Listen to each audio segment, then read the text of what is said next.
दोस्तों यदि उत्तर प्रदेश लेखपाल के मेन एग्जाम की फीस जमा करते हुए आपके सामने ये वाली प्रॉब्लम देखने के लिए मिल रही है, your deposit of the payment या फीस इज पेंडिंग या इंटाइड अगेंस्ट दिस रजिस्ट्रेशन नंबर।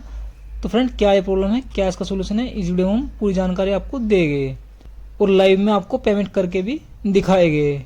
तो फ्रेंड ऐसी समस्या आपके सामने तब आ सकती है या तो आपने लॉगिन किया हो और फीस जमा ना की हो, वापसी से बैक कर दिया हो, या फिर ऐसा भी हो सकता है कि आप पेमेंट करने की कोशिश कर रहे हो और किसी कारण से यहाँ पर पेमेंट आपका नहीं हो पाया, या फिर पेमेंट हो भी जाता है तो यहाँ पर जब भी आपका पेंडिंग दिखा सकता है। यदि आपको यहाँ पर ऐसा दिखा रहा है और आपका पेमेंट हो गया है तो उसको कैसे वेरीफाई करना है, यदि नहीं हुआ है तो आप कैसे दोबारा से पेमेंट कर पाएंगे। तो फ्रेंड यहाँ पर देखिए लिखा है, kindly check verify your transaction view update your transaction ID by double verification mode on home page. तो आप होम पेज पर जाकर भी यहाँ पर वेरिफिकेशन कर सकते हैं, या फिर यहाँ पर देखिए आपको डायरेक्ट लिंक दिया है, proceed for update your transaction ID by double verification mode. तो आप सिंपली इस पर क्लिक करेंगे। फ्रेंड जैसे आप इस पर क्लिक कर देते हैं तो यहाँ पर देखिए आपको रजिस्ट्रेशन नंबर डाल देना है। इसके बाद आपको यहाँ पर अपनी डेट ऑफ बर्थ डाल देनी है और यहाँ पर अपना जेंडर सिलेक्ट कर लेना है।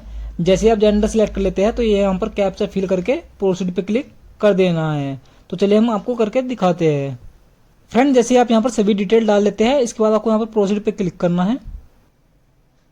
जैसे ही आप प्रोसीड पे क्लिक करते हैं तो यहाँ पर देखिए लिखा रहा है verify transaction ID after 24 minute. तो यहाँ पर जितना भी टाइम लिखा आएगा तो आपको उतना टाइम इंतजार कर लेना है। अब फ्रेंड जैसे आप इतना टाइम इंतजार कर लेते हैं, इसके बाद आपको यहाँ पर रिफ्रेश वाले बटन पे क्लिक करना है। फ्रेंड जैसे आप टाइम पूरा होने के बाद रिफ्रेश का बटन दबाते हैं तो यहाँ पर देखिए लिखा गया वेरीफाई ट्रांजेक्शन आईडी। तो आपको सिंपली इस पर क्लिक करना है। जैसे आप इस पर क्लिक करते हैं तो यहाँ पर देखिए लिखा गया नो रिकॉर्ड फाउंड, और यहाँ पर भी दोनों जगह पर नो लिखा आ गया। फ्रेंड इसका मतलब है कि आपने फीस जमा नहीं की थी, आपने केवल लॉगिन किया था, जिसकी वजह से वहां पर पेमेंट पेंडिंग दिखा रहा था। यदि आप फीस जमा करते तो फिर यहाँ पर आपका सक्सेस लिखा आ जाता। अब फ्रेंड आप यहाँ पर दोबारा से फीस जमा कर सकते हैं। तो इसके लिए आपको चले जाना है होम पेज पर। जैसे आप होम पे जाते हैं, इसके बाद आपको यहाँ पर मेन एग्जामिनेशन फीस डिपॉजिट पे क्लिक करना है।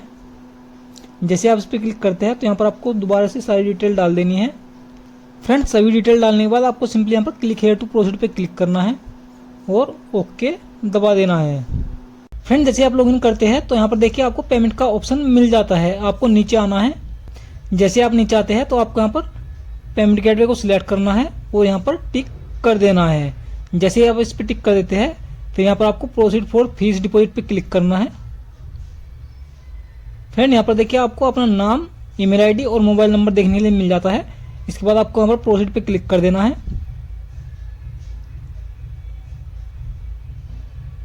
फ्रेंड जैसे आप प्रोसीड पे क्लिक कर देते हैं तो यहाँ पर देखिए आपको पेमेंट के काफी सारे ऑप्शन देखने को मिल जाते हैं। तो आप जिस भी पेमेंट ऑप्शन से करना चाहते हैं उसको आपको एक बार में ही सिलेक्ट कर लेना है। ऐसा नहीं करना है कि आपने सिलेक्ट कर लिया और वापसी से बैक का बटन दबा दिया। यदि आप बैक दबाएंगे तो फिर आपका पेमेंट पेंडिंग में चला जाएगा, फिर आपको यहाँ पर फिर से 30 मिनट का यानी कि आधे घंटे का वेट करना पड़ेगा। तो फ्रेंड हम यहाँ पर यूपीआई को सिलेक्ट करेंगे। इसके बाद आप यहाँ पर यूपीआई पे क्लिक करेंगे और पे नाउ पे क्लिक कर देंगे। जैसे आप पे नाउ पे क्लिक करते हैं तो यहाँ पर देखिए बारकोड हो जाता है। तो आपको अपने किसी भी मोबाइल पेमेंट ऐप से जितना भी आपका पेमेंट है वो यहाँ पर पे कर देना है। तो चलिए हम जल्दी से कर देते हैं।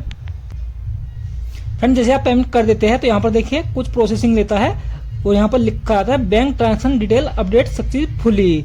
तो यहाँ पर आपकी पेमेंट सक्सेसफुली हो चुकी है। यदि आप चाहे तो इसका प्रिंट ले सकते हैं।